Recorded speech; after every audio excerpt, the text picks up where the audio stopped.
Hello everyone, कैसे हो आप सभी। मैं जस्ट अभी उठी हूँ, बस ब्रश किया है और आप लोगों के सामने आ गई हूँ। 12:50 हो रहे हैं अभी, मतलब 1 बजने वाला है करीबन। अब हमारे दिन की शुरुआत हुई है और कब तक होती है मैं आपको पता ही है। देखो, ऐसा नहीं है कि यार आप कहोगे कि मैं आलसी हूँ, क्योंकि मैं 12:30 बजे सो के उठ रही हूँ दिन में। क्यों? क्योंकि मैं सुबह, आप टाइम भी तो देखो ना, मैं सो किस टाइम रही हूँ। मैं 5 बजे सोई थी सुबह। अब उस हिसाब से तो वही मैंने 6-7 घंटे सोई हूँ। अब वही मेरा टाइम टेबल अलग है ना आप लोगों के हिसाब से। तो इसलिए आपको लगता है अरे ये तो 12 बजे तक। ऐसा थोड़ी है कि मैं रात को 12 बजे सो के अगले 12 तक सोती रहती हूँ। 12-12 घंटे लगातार सोती हूँ, ऐसा नहीं है गाइस। मेरा रहता है कि मैं सोती वही हूँ जितना 7 घंटे बस। और लो, आप लोग मेरे बेटे से भी पहले मिल लीजिए। विहान हेलो बोलो सबको। ये भी अभी मेरे साथ ही सो के उठा है। बोलो बेटा हेलो। बैठ जाओ बेटा, बैठ के बात करते हैं। पीछे होके, पीछे हो जाओ। कैमरे में तो आओ बेटा।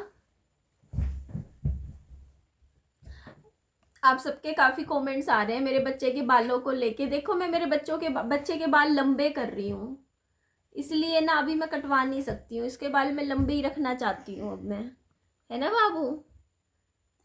इसलिए मैं नहीं कटवा रही हूँ, कहीं आप सोचो कि बच्चे के बाल आप ना कटवाते नहीं हो। लंबे करने लग रही हूँ, इसको बढ़ा रही हूँ बालों को मैं। अच्छे लगेंगे मेरे बाबू के ऊपर, है ना बाबू। तो ये बात थी। और देखो, कल भी मेरी कम्युनिटी पोस्ट जा रही थी, मैं कह रही थी मैं व्लॉग बनाऊंगी नहीं बनाऊंगी ऐसे वैसे। तो आखिरी में विचार यही आया कि बस बात करने ही आऊंगी अभी आप लोगों से।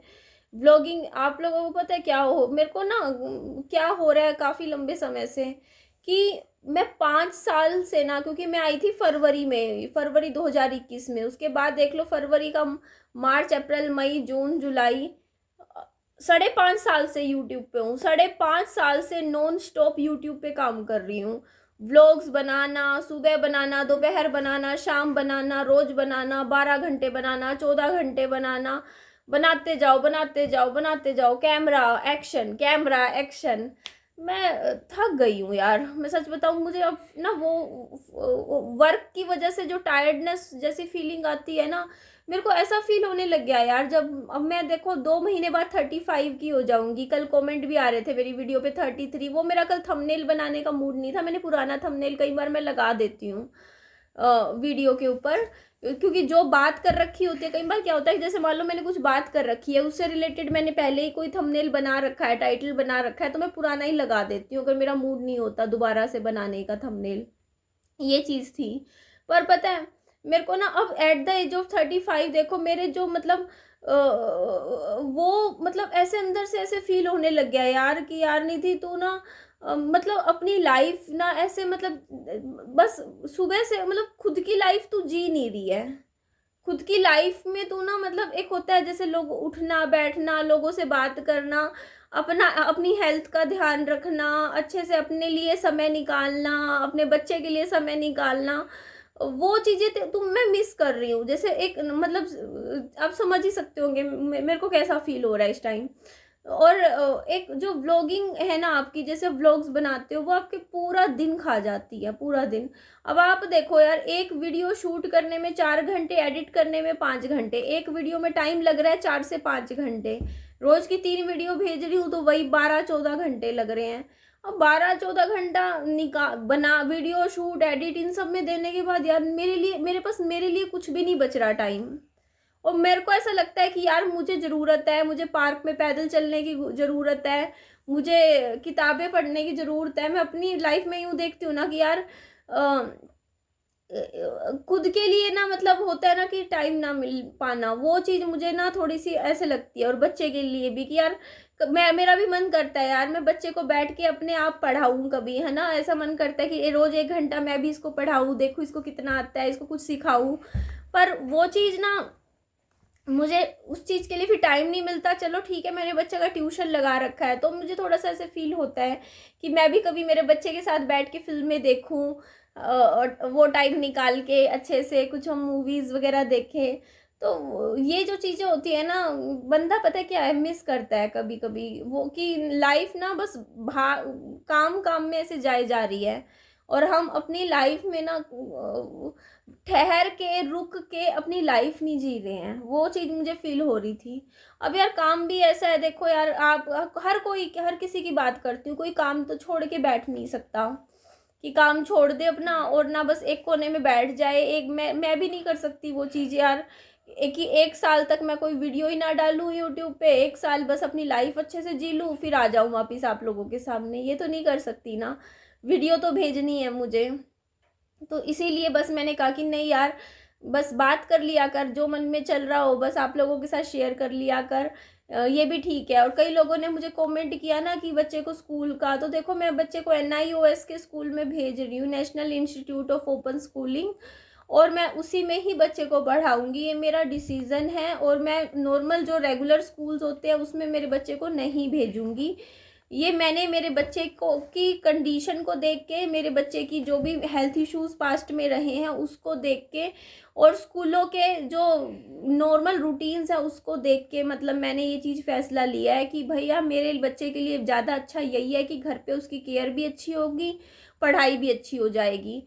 मैं खुद बच्चे को पढ़ाऊँगी, और ट्यूशन कोचिंग्स, प्राइवेट कोचिंग्स के ज़रिए मैं मेरे बच्चे को पढ़ाऊँगी, क्योंकि नॉर्मल स्कूलिंग से मेरा भरोसा उठ चुका है। मैं साफ बोलूँ, फॉर्मल स्कूलिंग जो होती है उस पर मैं बिलीव ही नहीं करती हूँ। देखो हर किसी की अपनी एक सोच होती है। मेरी सोच यही है कि देखो फॉर्मल स्कूल्स में भेज के मैं मेरे बच्चे का नुकसान ही करूँगी। इसका रीज़न ये है कि देखो मेरा जो पिछले साल का एक्सपीरियंस है स्कूल का, वो अच्छा नहीं गया। मेरे बच्चे के ऊपर 2 बार टीचर्स ने 2 दिन लगातार मेरे बच्चे को थप्पड़ मारे हैं, जबकि मेरा बच्चा उस टाइम सिर्फ 5 साल का था। और मेरे बच्चे की, बेटा थोड़ा एक बार जा चला था थोड़ी देर 2 मिनट, मेरे बच्चे की आप लोगों को पता है उस टाइम दवाई चल रही थी, और मैं कथित तौर पे उस स्कूल में ना लिखित में दे के आई थी जब एडमिशन के टाइम, कि मेरे बच्चे के ऊपर कोई हाथ नहीं उठाएगा, मेरा बच्चा जितना पढ़े पढ़ ले, ठीक है, अगर नहीं पढ़ता तो भी कोई दिक्कत नहीं है, लेकिन मेरे बच्चे को कोई भी ना थप्पड़ नहीं मारेगा, या फिर इस तरीके की एक्टिविटी मेरे बच्चे के साथ नहीं की जाएंगी। मैं लिखित में मेरे बच्चे की, मैंने उस टाइम मेरे बच्चे की आपको पता है 3.5 साल दवाई चली, ठीक है, दौरे की। तो उस टाइम ना मैं इतना ज़्यादा डरती थी कि ना मेरे बच्चे का ना कल को ये ना हो कि कल को कोई ऐसी मतलब थप्पड़ थुप्पड़ लगा दे, एकदम से बच्चा दिल पे ले जाए कुछ, मतलब बच्चे को इस तरीके से एपिलेप्सी आ जाए। तो मैं बहुत ज़्यादा डरती थी। और लेकिन 2 दिन लगातार जो टीचर्स ने मेरे बच्चे के ऊपर हाथ उठाए है ना, उसके बाद मेरा स्कूल सिस्टम से नफरत सी हो गई है, सच्ची बताऊं। क्योंकि मैं ये चीज़ समझ चुकी हूँ कि यार मतलब पेरेंट्स जो टीचर्स है ना, नॉर्मली 99% स्कूलों का यही हाल है। आप ये कहते हो ना कि आजकल बच्चों के साथ ऐसा नहीं होता, बच्चों के साथ ऐसा होता है स्कूलों में। मैं रोज बच्चों के मुंह से सुनती हूँ, यहाँ गली में इतने बच्चे स्कूल जाते हैं, सब बोलते हैं हाँ हमारी मैडम हमें मारती है, और पेरेंट्स नहीं जाते हैं बोलने के लिए, ठीक है, कि भाई हमारे बच्चे के ऊपर हाथ क्यों उठाया, क्योंकि लोगों की माइंडसेट ये है कि कोई बात नहीं यार, चलता है, एक आधा थप्पड़ लगा दिया तो क्या हो गया, बच्चा शरारत कर रहा होगा। लेकिन भैया मैं मेरे बच्चे की, देखो ऐसी कंडीशन है, आप लोगों को पता है, मैं मेरे बच्चे के साथ रिस्क नहीं ले सकती। मैंने मेरे बच्चे को बहुत मुश्किल से उस जगह से बाहर निकाला है, ठीक है। मेरे को पता है मैं 3.5 साल तक कैसे कितने गंदे डिप्रेशन में रही हूँ, कैसा मैंने अंदर से फील किया। मैं ऐसे ऐसे दिमाग में टेंशन लेके बैठी रहती थी बच्चे की। अब बड़ी मुश्किल से 6 महीने से मेरे बच्चे की मेडिसिन बंद हुई हैं, और डॉक्टर ने बोला है, मेरे को बोला हुआ है कि इसको आगे के लिए भी ध्यान रखना है बच्चे का, मतलब इसकी जो भी चीज़ें हैं, मतलब ऐसे इसको ना तो किसी दिमाग पे ज़्यादा टेंशन देनी बच्चे को, बिल्कुल किसी तरीके की, इसको प्यार से रखना है। और मतलब और इस तरीके की एक्टिविटी जैसे थप्पड़ थुप्पड़ लगा देना, ये सब तो मतलब करनी ही नहीं है बच्चे के साथ। और मेरे को भरोसा नहीं है यार, कल को मैं किसी भी, अब यार मैं बोल के जब आ चुकी, टीचर से पर्सनली मिल के बोल चुकी भाई बच्चे के हाथ नहीं लगाना, फिर भी बच्चे के ऊपर हाथ लगाया जा रहा है, तो यार मैं तो भरोसा नहीं कर सकती भाई। मैं बाद में कितना भी लड़ लूँ, मैं आज स्कूल भेज दूँ बच्चे को नॉर्मल स्कूलिंग में, और बाद में मेरे बच्चे को कोई थप्पड़ लगा दे कोई टीचर, मेरे बच्चे को कोई कल को फिर दिक्कत हो जाए कुछ, तो बाद में चाहे मैं कितने एक्शन ले लूँ स्कूल पे, कितनी पुलिस में कंप्लेंट करवाती घूम जू, जो नुकसान मेरे बच्चे का होना होगा वो तो कर देंगे ना वो लोग, तो इसी वजह से मैं मेरे बच्चे को स्कूलिंग जो है, ये जो रेगुलर स्कूलिंग है उसमें नहीं भेजती। मैंने अभी गवर्नमेंट स्कूल में भी जब भेजा था ना, तो वहाँ पे भी मैंने ये चीज़ें टीचर से बात करी थी कि भाई ऐसे ऐसे मेरे बच्चे को हाथ नहीं लगाना, ऐसे सब बात करके आई थी मैं वहाँ पे। मैं ऐसा नहीं है मैं भेज नहीं रही थी, मैंने फिर भी सोचा कि चल यार भेज लेते हैं। कि मतलब सिर्फ इसलिए भेज रही थी कि नाम चलता रहे। मैंने ये नहीं सोचा था कि मैं रेगुलर भेजूंगी गवर्नमेंट में। मैंने सोचा था कि चल यार नाम चलता रहेगा बच्चे का, और मतलब हफ्ते में 1-2 दिन भेज दिया करूँगी थोड़ा थोड़ा करके, बाकी अपना पढ़ा लूँगी प्राइवेट में। लेकिन वहाँ पे जाने के बाद ना, जैसे मैंने अभी भेजा, बच्चे का एडमिशन करवाया था, तो वहाँ मेरा इसलिए, एक तो स्कूल घर से बहुत दूर, क्योंकि मेरे यहाँ, मैं जहाँ जिस एरिया में रहती हूँ ना, वहाँ से सारे स्कूल दूर है। क्योंकि मेरा घर, मेरा मतलब जो सोसाइटी है वो ग्लोबल स्पेस जो है वो थोड़ा सा आउटर में लगता है, थोड़ा सा बाहर है एरिया। तो यहाँ से आसपास स्कूल ही नहीं है इतने नज़दीक, वो स्कूल काफ़ी मेरे को दूर लगने लग गया था। फिर उस स्कूल की क्या थी ना, तो बस वैन थी, प्राइवेट स्कूलों में वैन मिलती है, सरकारी में वैन नहीं मिलती। तो मेरे को लाना ले जाना पड़ रहा था बाइक पे। और लाने ले जाने की बात ये थी कि यार बीच में आपको पता है मेरा एक्सीडेंट हो गया था कार के साथ, बच्चा यूं पटक के ज़मीन पे गिरा, उसका सिर में चोट लग गई उस दिन। तो उस दिन से मेरे मन में ये चीज़ बैठ गई कि यार एक तो देखो यार, बच्चे को मैं इतना इतना बचा रही हूँ कि बच्चे के सिर में चोट ना लगे, ऐसे कुछ ना हो, और फिर उसी दिन देख मैं इतना दिल दुखा मेरा, कई दिन मैं 15 दिन ऐसे पड़ी रही बच्चे को बस गोदी में लेके। तो उस दिन के बाद से ना मैंने मतलब, और दूसरी चीज़ फिर बार पढ़ाई भी नहीं थी। अब मेरे को यही चीज़ लगी कि मैं इतने घंटे इतनी दूर जा रही हूँ सरकारी स्कूल, बच्चे को बाइक पे लाना ले जाना, 4 चक्कर लग रहे हैं मेरे तो। पहले एक चक्कर में तो स्कूल छोड़ के आ रही हूँ विहान को, फिर वापस आ रही हूँ, 2 चक्कर हो गए, फिर दोबारा लेने जा रही हूँ, फिर आ रही हूँ। 4 चक्कर, इतनी दूर स्कूल है सरकारी, उसमें करवा भी रही हूँ उसको 4 घंटे का वो स्कूल, 1 बजे से लेके 5 बजे तक मतलब स्कूल कह रहे। और 4 घंटे में कोई कुछ पढ़ाई ही नहीं हो रही थी। टीचर्स क्लासेस में भी मैंने नहीं देखा कि कभी कोई जा रहा हो या पढ़ा रहा हो, कोई पढ़ाई थी ही नहीं स्कूल में भाई। और सब सरकारी टीचर्स क्या करते हैं ना, गवर्नमेंट के दूसरे काम करते रहते हैं। इनको जनगणना में लगा रखा था उस टाइम, मैंने देखा एडमिशन के फॉर्म्स, मतलब टीचर्स को ना मतलब क्लास से ज़्यादा दूसरा एक्टिविटीज़ का काम दे देते हैं। तो मैंने तो देखा नहीं भाई, मैं जाती थी तो मैं देखती थी क्लास में बस ऐसे ही बच्चे इधर उधर कूद रहे हैं, इधर घूम रहे हैं, उधर घूम रहे हैं। तो मैं कहा यार मैं अपना भी टाइम वेस्ट कर रही हूँ, बच्चे का भी टाइम वेस्ट कर रही हूँ, उसको छोड़ना लाना ले जाना ये सब चीज़ें कर रही हूँ। और उस टाइम की वजह से मेरा बच्चा ट्यूशन भी नहीं जा पा रहा था, क्योंकि 1 से 5 का टाइम था, आने में 6 बज जाते थे। अब विहान की जो ट्यूशन थी जहाँ वो 3 साल से पढ़ रहा है, वो है 4 से 6 शाम का टाइम। अभी बताओ जब वो टाइम उस बच्चे का फिर मैं ट्यूशन नहीं भेज पा रही, क्योंकि 6 यही टाइम है नॉर्मल ट्यूशन्स का, 4 से 6। तो ट्यूशन्स ही नहीं मिल रही थी मेरे को कोई सी भी। फिर मैंने वहाँ से मतलब हटवा दिया बच्चे को, मैंने कहा नहीं यार मैं नहीं भेज रही। फिर मुझे NIOS के प्रोग्राम के बारे में पता चला, जो मुझे पसंद आया। NIOS होता है national institute of open schooling, ये हमारे भारत का सरकारी स्कूल का ही दूसरा सिस्टम है। इसके अंदर बच्चा सिर्फ पेपर देने जाता है, इसमें बच्चा क्लासेस अटेंड नहीं करता है। आप बच्चे की क्लासेस ना खुद अटेंड करवाते हो, मतलब खुद से पढ़ाते हो या फिर प्राइवेट कोचिंग्स के जरिए पढ़ाते हो, लेकिन बच्चे का मतलब पढ़ाई की जिम्मेदारी फिर पेरेंट्स की बनती है। बस बच्चे को पेपर क्लियर करने होते हैं इसमें, मतलब नाम चलेगा मेरे बच्चे का सरकारी स्कूल का ही, और NIOS का जो सिस्टम होता है उसमें।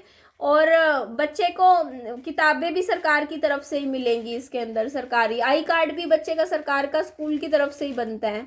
जैसे कोई भी मैं आसपास का सरकारी स्कूल का सेंटर का नाम दूंगी ना, जिस सेंटर में जाके मेरे बच्चे के पेपर होंगे, उसी का आई कार्ड बन जाएगा। इसमें बस ये है कि बच्चे को स्कूल भेजना नहीं होता है, ना ही इस बच्चे की कोई अटेंडेंस का चक्कर होता है। इसमें सिर्फ पेपर देने होते हैं और कुछ नहीं होता, सिर्फ पेपर दिलवाओ बच्चे के और बच्चे को पासिंग का सर्टिफिकेट मिलता है। से सरकारी स्कूल बेहतर लगा क्योंकि उसमें पढ़ाई नहीं से खिलाते हैं। तो ये चीज़ थी, तो ये रीज़न था कि फिर मेरे को ये सिस्टम ज़्यादा पसंद आया NIOS का, और मुझे सच में पसंद आया ये सिस्टम NIOS का। और इसमें बच्चे का एडमिशन ना, इसमें 7 साल का लेते हैं बच्चा। आप चाहे खुद सर्च कर लेना, जिस तरीके से मैं मेरे बच्चे का भी एजुकेशन का मतलब स्कूलिंग करवा रही हूँ ना, वो वैलिड है। कोई ऐसा नहीं है, सरकार के द्वारा ही दिया हुआ प्रोग्राम है। इसमें +2 क्लास तक बच्चे पढ़ते हैं, 10वीं क्लास के, 9वीं क्लास के, 11वीं 12वीं के सबके पेपर होते हैं इसमें NIOS में।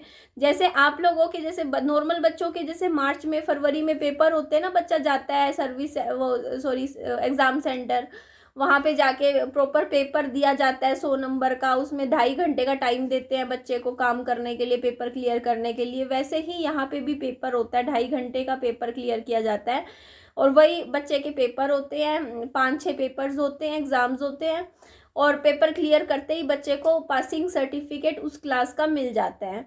पर इसके अंदर क्या होता है कि बच्चे को फर्स्ट, सेकंड और थर्ड क्लास के पेपर एक साथ होते हैं, एक ही साल के अंदर बच्चे के होते हैं, इसीलिए बच्चे को 7 साल का लेते हैं एडमिशन। इसमें बच्चे को 5 या 6 साल का नहीं लेते हैं, इसमें सीधा थर्ड क्लास तक के पेपर एक साथ होते हैं। फिर मैं 7 साल का थोड़ी हूँ। तो तेरा 7 साल का होएगा तब एडमिशन करवाऊंगी ना, अगले साल हो जाएगा तेरा एडमिशन।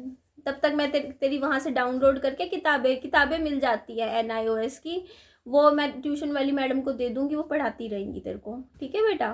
ट्यूशन वाली मैडम वाली? हाँ, वो पढ़ाती रहेंगी। तो इसमें क्या होता है, इसकी किताबें मैं अरेंजमेंट कर लूँगी, वैसे आएंगी भी अभी दोबारा, वैसे मैं भी खरीद लूँगी क्योंकि 2 सेट हो जाएंगे, कोई ऐसी दिक्कत नहीं है NIOS की। तो उसमें क्या होगा, जो किताबें होती है ना बच्चे की, वो प्रॉपर ना डाक द्वारा या तो आपके इधर आती है, घर पे एड्रेस पे आ जाती है, या फिर डाक घर पे जाके लानी पड़ती है किताबें, बच्चे का पूरा सेट आता है। ये वैसे ही है जैसे इग्नोव यूनिवर्सिटी, आपने सोचा होगा ना, Indira Gandhi national institute of open university है। तो जैसे ओपन यूनिवर्सिटीज़ होती है ना, जहाँ हम डिस्टेंस एजुकेशन के जरिए आप ग्रेजुएशन करते हो, इसी तरीके से आपको सरकार ने यहाँ तक मतलब फैसिलिटी दे रखी है, आप डिस्टेंस के जरिए आप स्कूलिंग भी कर सकते हो, सारी क्लासेस भी अब डिस्टेंस से हो जाती है। पहले के टाइम में नहीं होती थी, लेकिन अब सरकार ने ये भी एक प्रोग्राम शुरू किया हुआ है। तो जैसे इग्नऊ से हम करते नहीं है कि डिस्टेंस से, मान लो मैंने MBA करनी है तो MBA की किताबें सारी आ जाती हैं, फिर वैसे ही हमें असाइनमेंट जमा करवा के यूनिवर्सिटी में डाक द्वारा मतलब जमा करवाने होते हैं, और एग्ज़ाम्स होते हैं, एग्ज़ाम सेंटर में होते हैं, तो एग्ज़ाम्स देते रहो, आपके जो सर्टिफिकेट आपको मिल जाता है मतलब पासिंग का। तो इसी तरीके से ये स्कूलिंग का भी सिस्टम होता है। तो इसमें खर्चा कितना आता है तो मैं आपको बता देती हूँ। विहान का first class, second class, third class, तीनों क्लास के पेपर का मतलब इनका जो सिलेबस होता है ना, उसमें तीनों ही क्लासेस का ना कुछ कुछ पार्ट कवर करवा के मतलब एक प्रॉपर मतलब एक ग्रेड क्लास A बना रखा है, class A, class B, class C। Class A के अंदर फर्स्ट, सेकंड, थर्ड तीनों क्लास आती हैं। तो जब जैसे विहान 7 साल का एडमिशन लेगा ना, इसमें तो 8 साल का जैसे होगा, तो मतलब इसकी थर्ड क्लास तक हो जाएगी, बस इसको पेपर देने हैं इसमें। तो इसमें फ़ीस पता है कितनी लगती है, मैं आपको बता देती हूँ। इसमें फ़ीस लगेगी विहान की 6 से 7 हज़ार रुपये लगेगी साल की, या इससे कम ही लगेगी।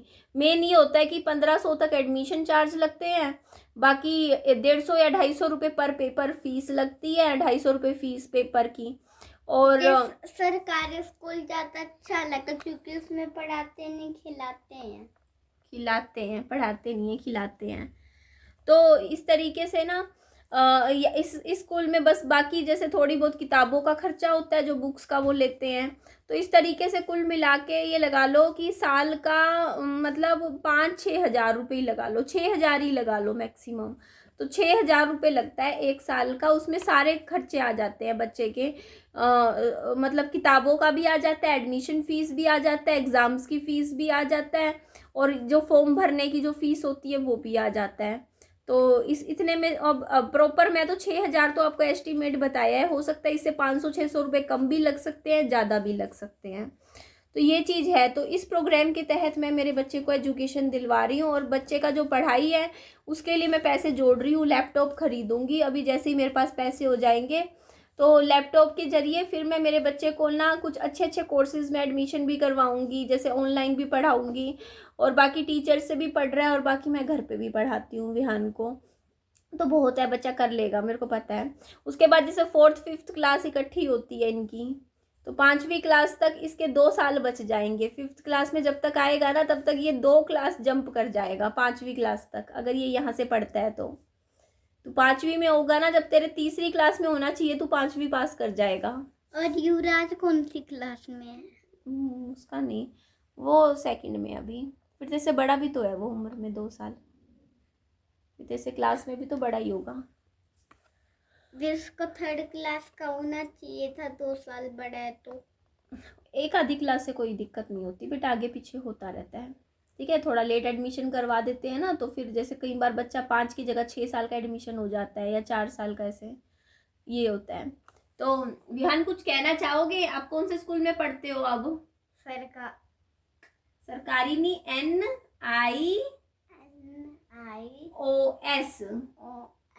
हाँ हाँ, इस स्कूल में एडमिशन करवाने के बाद अच्छी बात ये है कि देखो मैं मेरे बच्चे की टेक केयर अच्छे से कर पाऊंगी, घर पे रख के अपने बच्चे को अच्छे से खिलाना पिलाना सोना इसका अच्छे से होगा, आराम अच्छे से करेगा। हाँ हाँ पापा स्कूल में कौन से, अरे मैं स्कूल में कौन से टेबल से शुरू करेंगे? बेटा यही आएंगी तेरी, जो तेरी अभी चल रही हैं, 2 से लेके 15 तक आएंगी। 15 तक तो मैं, तो अभी तेरे पास बहुत टाइम है, 1.5 साल है, पेपर 1.5 साल बाद होएगा। 15 का टेबल 1.5 साल बाद, हाँ तब तक तो सब आ जाएगा तुझे। तो मुझे आती ही है। कितने तक आती है? 12 की लर्न कर रहा हूँ। 12 की लर्न करने लग रहा है, 11 तक आती है इसको टेबल्स। बीच बीच में थोड़ी बहुत गड़बड़ करता है ये, मैंने कल चेक करा, लेकिन लिख लेता है। जैसे 10 पूरी टेबल में से 1-2 जगह कहीं कहीं गलतियां कर देता है, भूल जाता है। 36 लिखना हुआ 35 लिख देता है, बट कर लेता है ये। अभी टेबल्स याद कर रहा है, मल्टीप्लाई के क्वेश्चंस करने लग रहा है। तो ये है मेरे बच्चे की पढ़ाई का बारे में। आई होप आप लोग अब समझ गए होंगे पूरी चीज़। तो मुझे उम्मीद है कि अब आप लोग बार बार नहीं सोचोगे या बार बार सवाल नहीं पूछोगे।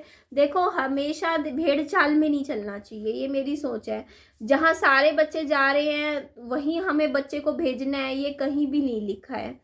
ठीक है, नहीं जा रहे। हाँ ठीक है। अब यार मेरा इतना पढ़ने लिखने का क्या फ़ायदा है ये बताओ। मैं इन्हें इंजीनियरिंग की डिग्री है मेरे पास, मैं इंजीनियर मतलब सर्टिफिकेट है, मैं इतना पढ़ी हुई हूँ। तो ये बताओ मेरी पढ़ाई लिखाई का क्या फ़ायदा है जब मैं अपने बच्चे को खुद नहीं पढ़ा सकती? आप बताओ ना। मेरे को मैं अपने बच्चे को अपने आप पढ़ा लूँगी। और चीज़ है भाई, मैंने मेरे बच्चे के लिए जो डिसीज़न लिया, एक मैं माँ हूँ, और माँ के फैसले को आप कभी भी ना क्वेश्चन मार्क नहीं लगा सकते। और अगर आप एक माँ के फैसले पे क्वेश्चन मार्क लगा रहे हो ना, तो आप ये सोचना आप दुनिया की हर एक माँ के ऊपर क्वेश्चन मार्क लगा रहे हो। क्योंकि माँ कभी भी गलत फैसला नहीं लेगी अपने बच्चे के लिए। जो उसके लिए सबसे बेस्ट फैसला होगा ना, वही एक माँ लेगी। और मैंने जो फैसला लिया है वो मेरे बच्चे के लिए सबसे सही और अच्छा फैसला है। मैंने बहुत सोच समझ के मेरे बच्चे के लिए फैसला लिया है, और इसमें मेरे बच्चे की बेहतरी है। थोड़ी छाव आ गई, अब साइकिल चला लो, थोड़ी छाव। एक चक्कर काट ले, ठीक है बस। मम्मा इतनी तो छाव आ गई, जा चला ले। तो ये चीज़ का ध्यान रखिएगा भाई कि आप कोई भी कमेंट करने से पहले याद रखिएगा कि मैं एक माँ हूँ, और माँ के ऊपर आप सवाल नहीं पूछ सकते इस तरीके का, क्योंकि मेरे से ज़्यादा भला मेरे बच्चे का कोई भी नहीं चाहेगा, कोई भी नहीं। क्योंकि माँ सबसे पहली, कहते हैं ना कि सबसे बड़ी शुभ चिंतक अपने बच्चे की उसकी माँ ही होती है। और मैंने अगर मेरे बच्चे के लिए ये फैसला लिया है तो बहुत सोच समझ के लिया है, बहुत चीज़ें देखी हैं और बहुत चीज़ों के बारे में मैं समझती हूँ। ठीक है, मेरे को मेरे बच्चे को ना फिर से दवाइयों पे नहीं भेजना, फिर से मेरे को वो कंडीशन नहीं चाहिए। क्योंकि आप तो कमेंट करने आते हो, 3.5 साल ना हॉस्पिटलों के धक्के मैंने खाए हैं मेरे बच्चे के साथ। हॉस्पिटलों में मैं घूमी हूँ, ठीक है, इतने बड़े बड़े टेस्ट बच्चे के सारे मैंने करवाए हैं। ठीक है, तो आप लोगों को, मेरे बच्चे के लिए सबसे इम्पोर्टेंट उसकी हेल्थ है। एजुकेशन मेरे लिए सेकेंडरी है, मेरे बच्चे की फर्स्ट पे उसकी हेल्थ है। भाई मेरी प्रायोरिटी मेरे बच्चे की हेल्थ है, बस मैंने बोल दिया। और मुझे मेरे बच्चे का ख्याल रखना है, केयर करनी है उसकी, उसको अच्छा खिलाना है पिलाना है उसको, मैं वो चीज़ मैं दे रही हूँ। तो मैं मेरे बच्चे को अपनी आंखों से दूर नहीं कर सकती 1 मिनट के लिए भी। ठीक है, जितना मैं अब जैसे हो पाएगा मेरा बच्चा करेगा, लेकिन मैं मेरे बच्चे को पूरी मतलब ये 12वीं क्लास तक और जैसे भी उसकी पढ़ाई है सारी, मैं ना ये ओपन स्कूलिंग से ही करवाऊंगी, क्योंकि यही मेरे बच्चे के लिए बेहतर है। चलो जी, एंड करती हूँ इस वीडियो को। अपना खूब सारा ध्यान रखिएगा। Bye bye, take care, loads of love.